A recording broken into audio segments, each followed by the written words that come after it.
Hi Alex, how are you? Hi Joe, I'm good. How are you? Yeah, all right, thank you. I think we're here today to talk a bit about lung cancer because we've noticed that people aren't perhaps coming forward as often as we would expect them to with their coughs. Have you noticed that in practice? Yeah, absolutely seen a drop off in people coming to the practice with coughs. I mean, understandably so. The government told people with a cough to stay at home, but it's really worrying that we are probably missing quite a lot of people with serious lung conditions such as lung cancer.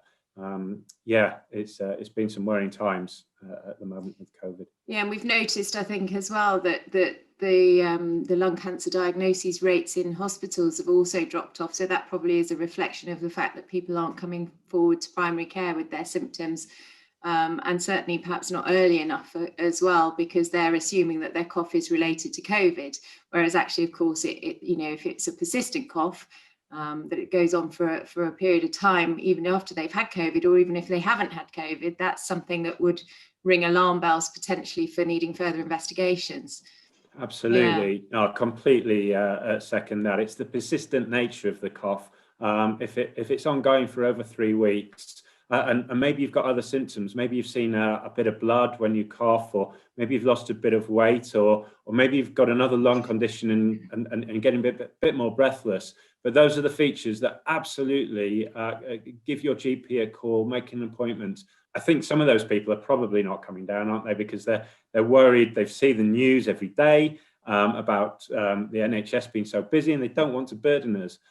Or they're worried about getting the virus coming down to the GP practice. But a bit of reassurance that we can do things over the phone, over video, and if we do need to see patients with those worrying symptoms, we will take every precaution to make sure that they're protected from the virus as best we can.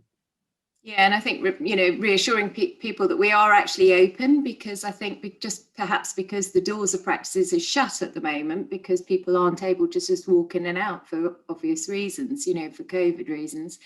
It is actually making sure that the patients are aware that we're still there and we are at the end of the phone, and we will bring them in, as needed, and they will be safe to do so. And the same goes for the hospitals, in that the hospitals have done all sorts of things to try and make the venue safe as far as COVID is concerned. And so things like chest x-rays are still happening and are happening in a safe way. So to reassure patients that they should come forward, because they will be able to have the tests that they need. Yeah, absolutely. If you've got that persistent cough or any other worrying features, or of a loved one that's had those sorts of symptoms, it's safe to contact your GP. We've all had to work in different ways in the last year. Your GP is open and really wants to see you. Most of the time, this is not a serious problem, but we'd like to make sure it isn't, because if it is something serious, the sooner we catch it, the more likely we can treat it properly and maybe just save a life. Yeah, it's really good to talk to you. Thanks, Joe. Thanks, Alex. If you've got a persistent cough that's lasted more than 3 weeks, or there's anything that you're worried about, make an appointment with your GP to make sure there's nothing serious.